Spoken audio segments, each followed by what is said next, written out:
Yo, yo, yo. How y'all be, man? My fellow hairless minks of the blue sea. It's me. We back in here, man. I ain't talked to y'all in a minute. Y'all know this happens probably, once every 2 or 3 months.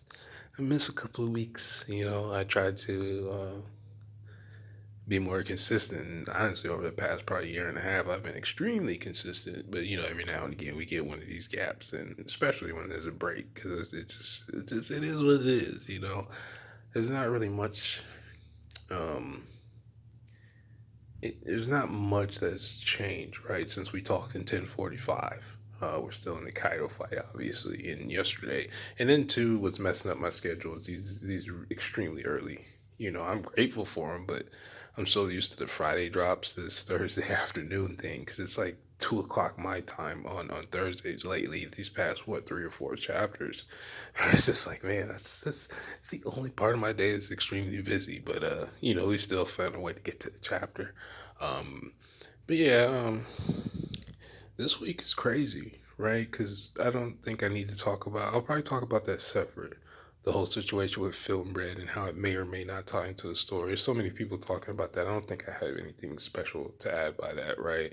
And I just don't think Film Bread is going to be as canonically important as we thought it might have been at first, just because of the whole Uta thing. I think it's going to be really rough, right? We're talking like Viva card level, probably area as far as the impact on the story, right? I don't think we probably won't even see Gear Fifth in the movies. I doubt we will. I don't think we'll see Gear Fifth animated until the anime.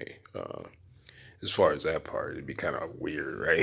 But not to get too off topic, but I'm trying to think. Does we really have anything crazy that's happened the past few chapters that we haven't discussed before, right? With abilities and what's actually occurring with Luffy, and we're still seeing it in this fight because of the thunder thing. And we'll jump into it, man. Y'all know what time it is. We're talking about the skies above the flower capital, the big FC, right there in Wano, right? Onigashima, just hovering above, waiting to do something. But we start off, there's no cover story this week, right? And I think Golden Week might be next. It might be we might be on break. I forgot. It's usually right April, beginning of May, something like that. And I'm not gonna lie, I really like having Momo and Yamato together. I don't know how much longer in the story that'll be the case. I'm still of the mindset that they both stay, just because one will be extremely destabilized, and depending on what happens with the world government, right, and in the end of this fight, I just don't see either one of them leaving, because who's going to lead their people, right, and everything that Momo has went through, even at the beginning of this chapter, going back and giving us more context for the conversations in their final moments, right? Sitting there talking to Toki. Um, you're asking an 8-year old, like we've talked about this before, and the character development with Momo and how I've liked it a lot more than I thought I was gonna like him, right? Since Punk Hazard, we knew he was gonna be important just because of his devil fruit, but I didn't see any of this coming, right? Prior to Zoe, like that, his story is so important to the main story of the series, outside of the legend of Momotaro, right? And the things that have been connected throughout One Piece, with that lore to begin with, but some of the moments that Momo's had has been pretty cool for me. You're asking an 8-year old again, like when he was on the execution floor, you're asking an 8-year old to die with honor, and just that whole concept. And he's already lost more than most people do their whole life, right? And the way he had to lose it. You seen what happened with Odin, right? And then the burden, and some of you know about this, depending on how great your parents were, or even an older sibling, sometimes that can be a burden on your life, and depending on how you deal with those situations, it could be really good for you, it could be really bad. But we see that kind of thing all the time, right? Whether it be sports or art or whatever, science, like, oh, my father was a doctor, his father was a doctor, my father was a farmer, and his father was a farmer, and that's what I wanted, that we see that a lot in humanity. So having it displayed through an 8-year old the way it probably should be, right? And a lot of animated series, you'd have an 8-year old basically just take over and he's just the man and he already knows what to do. One Piece isn't like that, right? Life experience matters almost over everything we've seen in the series so far. All the all the moments that we've had are more so with older characters, right? With some of the decisions that they have to make, because it's similar to real life where you're not at, but it's just like when you're trying to ask an 8-year old to make grown man decisions that they can't handle, it's really it's kind of hard not to appreciate that, right? For one, your mother has the weirdest devil fruit ability in the series, and the only one that seems to have the teleportation jutsu of time travel, or just that concept alone, right? And then now having that explained to you that, hey, okay, look, I'm gonna sit here and burn to death. Okay, I'm gonna need you guys to go in the future because I need you specifically in the future because you're gonna lead our people. And it's like, man, the dude, I keep calling him the dude, even though now he's technically by physical constraints an adult. Um, that's a lot, man. That's just a lot. And you basically that panel with him walking away from telling his moms, I'm okay, moms, I'm gonna be on my way, knowing that Caesar finna sit there and burn to death, man. That's just I thought that was really cool. As much as I like the fighting and everything else in the series, the humanity for some of the main characters that gets to be displayed, it's pretty impactful, right? Similar to the citizens of Wano, right? With everything that they've been through, like even in this chapter, like we've been talking, this has been set up the entire arc. We knew at some point the fire festival and what's going on Onigashima would collide. We didn't know that was gonna happen literally, but as soon as he lifted the island, it was like, oh, okay, we kind of understand that that's where this may go, and some of the smaller panels, right, with the emphasis on the citizens talking about, small things compared to the entirety of, it's easy to overlook um, what these people are going through because we know how important the bigger picture of the series is. Even if we don't still know exactly why Wano is important, we know it's impactful, like literally to the end of the story. This country, its people, and its the characters involved from this country. We know until the story is over, we're going to need them for one reason or another, either through their history or something they need to do or achieve. Whatever it is. Yamato, Hiyori, Momo, of course, and then if any scabbards are still alive, them too, and their role in the world because of what the world government has planned, and it's a lot, right? And it even probably ties back to Instant Messenger Sama in some way, given again the poneglyphs exist for a reason, and you can't have the home of the poneglyph creators just be some place that's not important other than the fact that they're made there, right? Something else, its location, we've seen in the series, physical location, whether it be just a natural advantage, like what happened in Alabasta could only happen with someone like Crocodile to that extent because of his stellar fruit ability and based on its location, right? If Crocodile's in Wano, his fruit is almost useless to an extent because they're an island, right? It's a different situation. So um, it's just something I've really been liking the development with Momo and thinking like where he's gonna go and what Yamato's gonna do. Because again, this is an entire country you have to worry about. You have to worry about outsiders who want to come here for bad reasons, right? Um, and just rebuilding and dealing with the government and dealing with other pirates who are gonna come because people know the informed groups out there know about stuff like poneglyphs. They know. And if they think yeah, Yonko has been defeated, there's going to be spoils of war.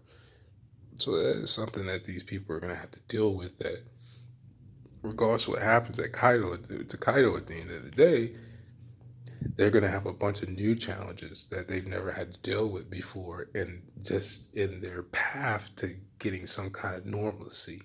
because Wano hasn't been normal since we've been introduced to Wano. There's been nothing normal about its day-to-day activities. Like we even see here with the little cutaway to the Fire Festival where they're saying things like, you really think about how cold of a statement this is. Like, yeah, the Fire Festival's been cool and all. Just like why I had to use it for my thumbnail, not just to spoil other people. I just think it's a dope panel.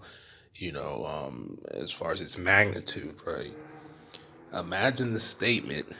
Yeah, I'm enjoying the celebration, but well, tomorrow it's back to being a slave. Like, just imagine that kind of statement being a part of your life. It's one thing to say it, but like, it's one thing to think it, read it on a page but when you say something like that and think about that statement and what that must mean for them, these people who don't have clean food or water because of, oh, no, my man, what? One clap Kaido, cause it's what? And you're done, son. You've been getting the medium claps, but I might have to a little bit more for him today, cause this chapter he wasn't having it. He wasn't having it. We get to Onigashima, right? And Luffy's doing all this wacky stuff, and what did Kaido? I was thinking about the old Gucci Man song. He was like, "Oh, you grab lightning? That's ridiculous." And I'm like, in my mind, I'm like, "Yeah, Kaido, that's hilarious. How you girls stare and kid at all the flows of characters? Dig it? Ain't no comparison. Luffy's clarity is excellent. If you know, you know, right? Take it back to that. Ooh, that's got to be almost a 15-year-old song at this point. I can't believe Gucci Man's that old now. It's older than me. But just seeing him do all this weird stuff and how his abilities, and I like later in the fight, like what we seen with Kaido, where he started using Luffy's ability against him, and that's not something we see a lot from other characters. Like they either don't have to or they don't fight that way. But Kaido he's that guy, man. That's my captain. We know he's gonna be that guy. He's gonna be top one in the verse at some point. But even after this fight, he's still not stronger than Kaido, dog. Because Luffy cannot do what Kaido has done. Nobody can do what Luffy can with the Gomu Gomu no Mi.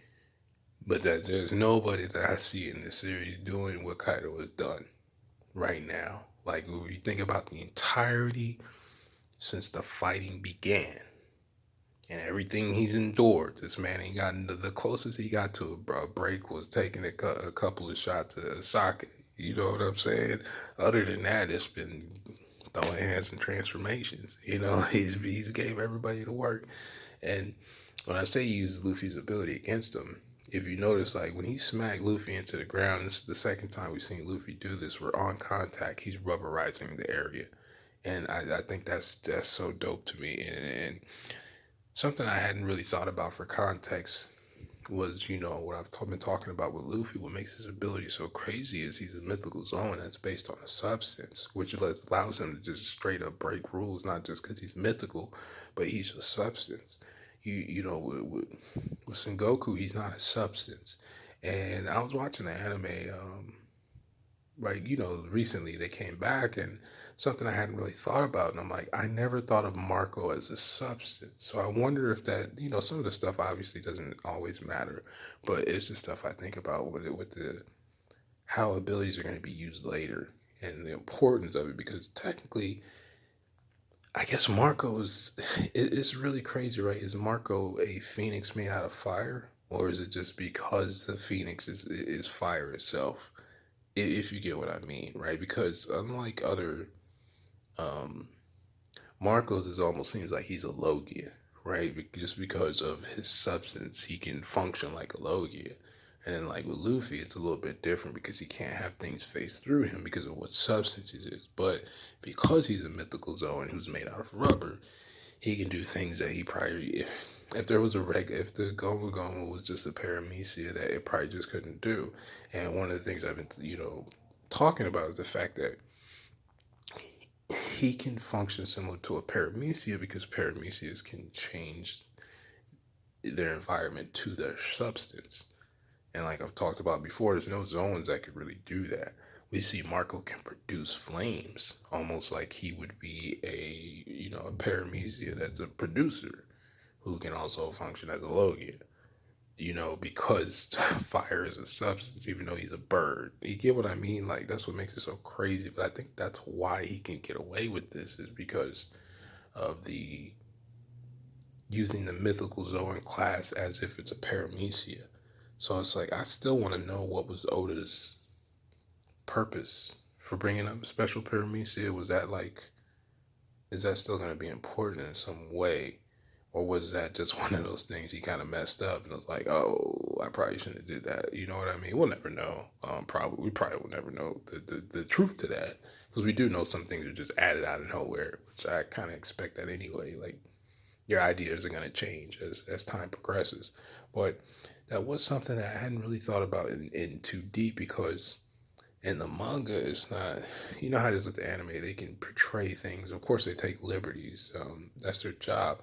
But there's some things that you can only really tell in the anime. And I hadn't really thought about it until last week's episode. I'm like, well, technically, Marco's a substance too. So this part isn't really new. And to me, it just felt new. I just never viewed, other than their class name being Mythical Zone, I had thought of Luffy more comparable to Sengoku than Marco. But after really thinking about it, it's like he actually might be more similar to Marco than Sengoku. I don't know. I just thought that was kind of cool. Again, it's not always important. Oh, there's something else that I noticed too, where Toki was sitting on the ground. You see, there's like black lines on the floor of the castle that's burning, right? Where they're sitting on the floor.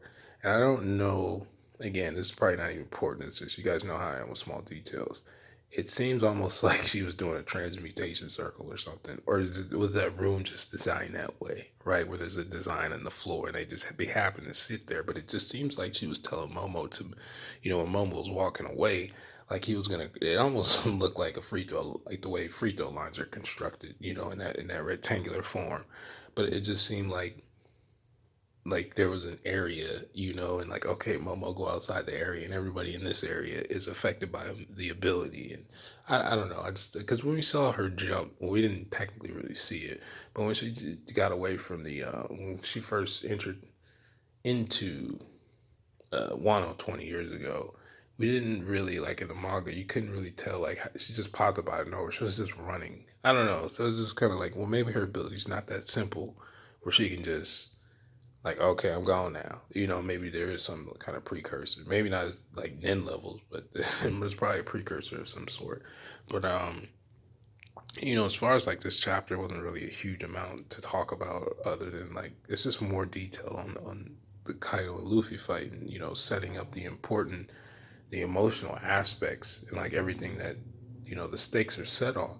We haven't been focusing on Cipher Pole anymore, right, or any of that. Like, everything having to do with the current conflict is really centered around Luffy and Kaido, and what the results will be is like where the series is gonna go, if that makes sense. Where you know the outcome of this fight, to me, didn't used to seem as important until the world government would start talking that crazy stuff about annexing Wano. And it's just like, and when I say it wasn't gonna matter, I just mean more in the sense because Wano is an isolated nation, and you can have things happen. It's kind of funny because I've been rereading Hunter x Hunter.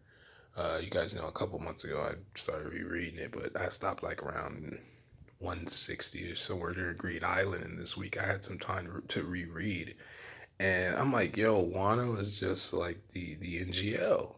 What were they called? The Neo Green Liberation Group, or whatever they were. That small island with during the Chimera arc, and I was like, yo, that's just like what could happen to Wano, where you have just something that can affect the entire globe. Nobody's gonna know what's happening. I'm like, yo, if the world government did something really crazy in Wano, nobody would know about it. They already control the news to begin with, and it's just like the NGL during the Chimera arc. They controlled all the news. Of course, Old Boy was being controlled by P2's ability, but I was like, yo, I don't know why I didn't tie that together.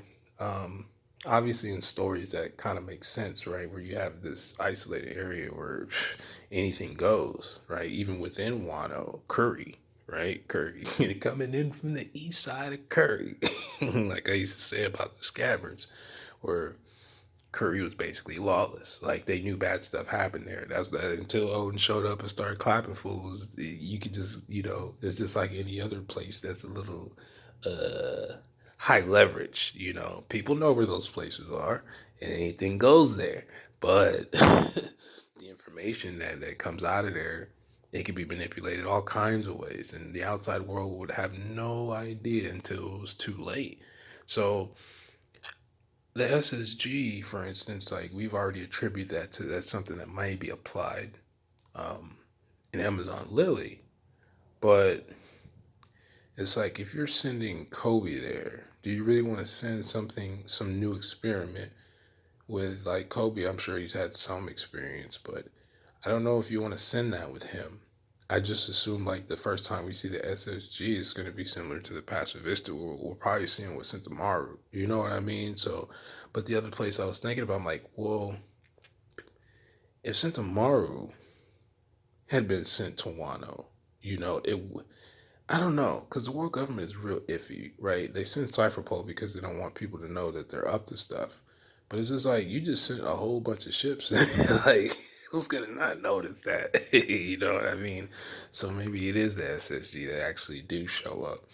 But I know I'm kind of like once I want to talk about the emotional impact, I'm kind of all over the place now with the chapter. But I'm just like kind of remember what was the things that I was noticing that oh people were saying this yesterday. Yo, the Nikachu memes. Oh boy, that was hilarious. Y'all had me cracking up yesterday. Did a live stream about that because every time I think about Pikachu, y'all gotta understand.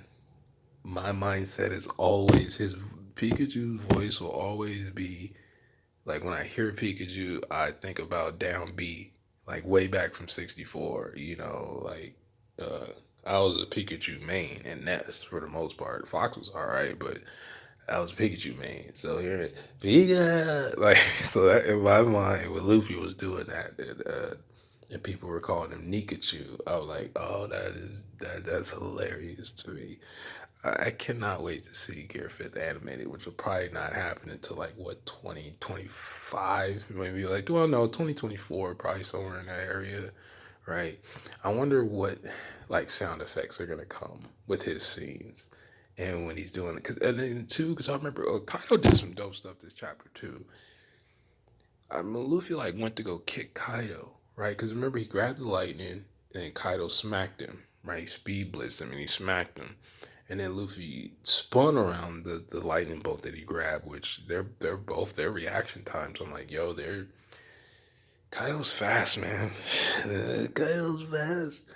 But when he was swinging around on the lightning, right? It was twice where he tried to hit Kaido. Kaido was just too fast, and it's like we don't know if he's using fixture sight or not, but he might not have to. I don't know. It just seems like it's an imply for some a reaction time that fast. Because remember, the it was something that Katakuri did with Luffy too, where he was like, "Yo, you're not getting ready to use Snake Man," until he felt like he wanted to see it himself.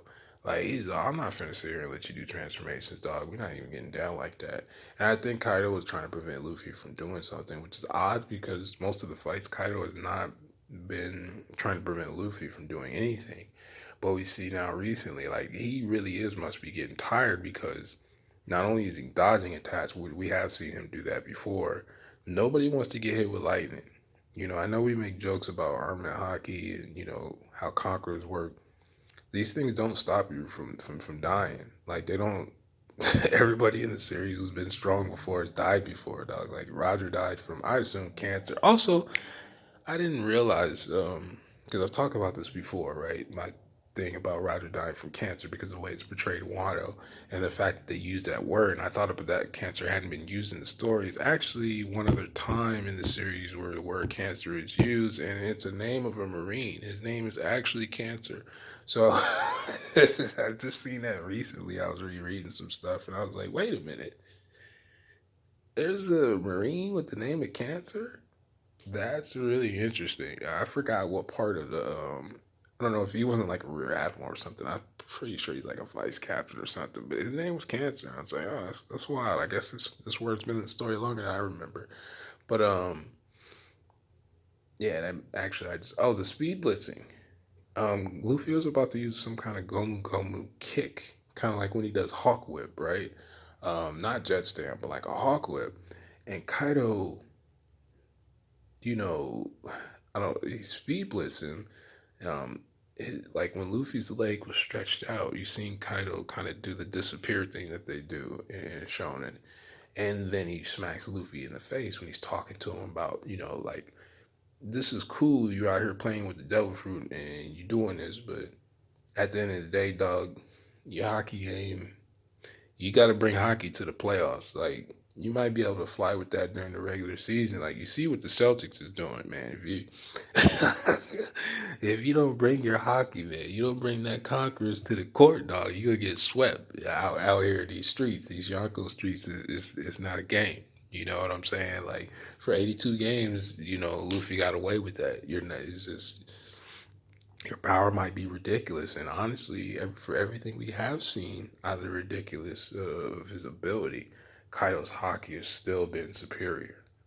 To do how this hockey fist that's coming out the sky, in my mind, and y'all can tell by the sound of my voice why I would say something like this, but I'm gonna keep y'all buck bean. Usually, when I see a black fist, it's usually because it's a pick after it. You know what I mean? Like, most of us did have one afro life, especially if you like me.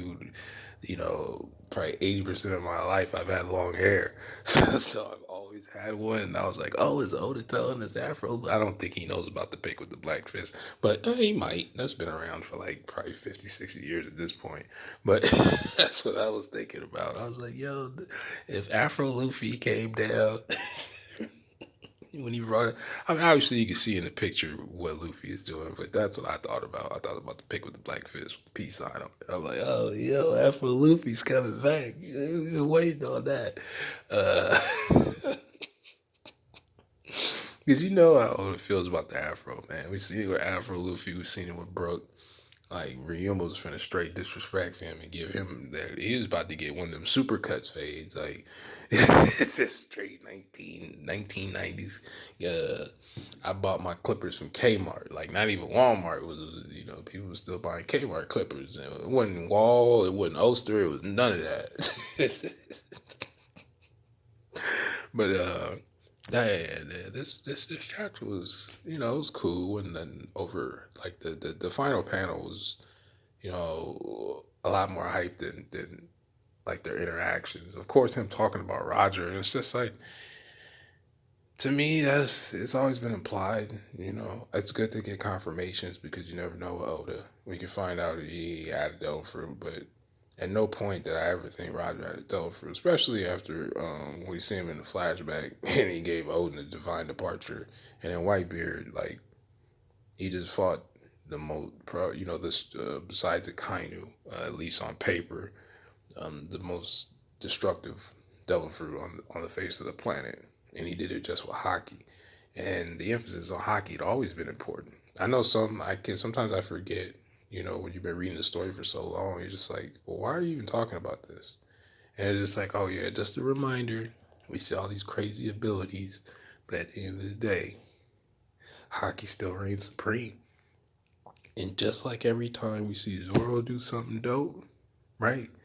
And you like, okay, so that automatically implies Mihawk and Shanks must be able to do something just as filthy. Him talking about Roger and I having the devil fruit, well, who's basically the Roger until Luffy takes the actual, crown of Pirate King, the person that probably represents what we think of from a fighting standpoint, right? And what his main power is and how he's able to compete with these people that, even though we never seen Shanks fight anybody ever. Like, the most devastating thing he's done was block Akainu. He didn't even block the Sea King, but he blocked Akainu. So, you know what I mean? Like, Shanks is a weird one. I think, with what we've seen from Conqueror's coding, that has to be like his main deal, right? As a sword fighter, which we've always talked about Conqueror's coding. I mean, Conqueror's in general. with swordsmen. Like that would be the only way they could make it to the top is with conquerors, because the way I've always thought about conquerors is a force multiplier. So if one guy has conquerors and he's just as strong as you, he has an advantage, or if they have an advantage that you don't have. And then now we know how serious that advantage can be with coding, because coding things that's been a thing in the series forever. Like that was the first thing Luffy learned how to do with his haki, is code himself. So it's just like that was always to me made sense. So it's not really a big revelation. It's just more like a confirmation. Like, okay, cool. So we're not overthinking things, and this is exactly how it works. So that's cool to know. And then I've been in my Hunter x Hunter bag lately. So right now, my intricacies on thought processes for power systems right now. If you want to talk about observation hockey on 100% right now, like the Goyo right now is fully active. Those nodes they're just it's hard, man. I'm trying to Zetsu out, but you get. But I don't know what's gonna happen next, because if Kaido gets hit with this, that's a lot of weight behind that fist. That is a lot of weight behind that fist. And this seems like a situation where even if Luffy wins, he still loses. Unless he's telling Momo again, he's trying to put the emphasis back on Momo. Where I still don't know how Kaido's gonna react to seeing that this whole time, like Momo was like he wasn't making his own clouds, but he was able to make Onigashima not move for a few. He just can't produce his own clouds yet, which we kind of don't even know how that works yet. We just see Kaido do it because Yamato never really explained it. She just said, like, it's a thing. You know what I'm saying? So, uh, I don't know, man. I don't know what's going to happen with that one. I do know, though, that Kaido, I'm sorry, he's just way too impressive. He's just way too impressive. Kaido felt like, oh, the other person I was thinking about too when Kaido said what he said about devil fruits, I'm like, oh, that's the same thing basically that Whitebeard said to Blackbeard. And even though we don't know anything about Blackbeard's haki, we're very aware that he's had haki the entire series, probably, since his introduction. Like, he's had haki, especially when you think about Impel Down and Marineford. It's like, oh, yeah. Um, with him being the way he is, I don't know, man. I don't even want to get into even thinking about Zaya right now, but I do think that it's interesting that again we have Yonko talking about Roger, where it's like, oh man, you about to lose, homie. They about to give you the Nakama power flashback. No me, it's about to be a wrap for Kaido. You know what I mean? But I want the flashback so bad. It don't even matter, man, because it's probably going to be one of the most, if not the most impactful flashback we've seen, and we will see for quite some time. You know how Odo is with that stuff. But I hope y'all enjoyed the chapter. Like I said, nothing crazy. We kind of understood some of this stuff was going to have to be set up. But the giant Afro Luffy pick with the black fist that's coming down, man, it's a good thing Zone's got regen, man, because if this was anybody else.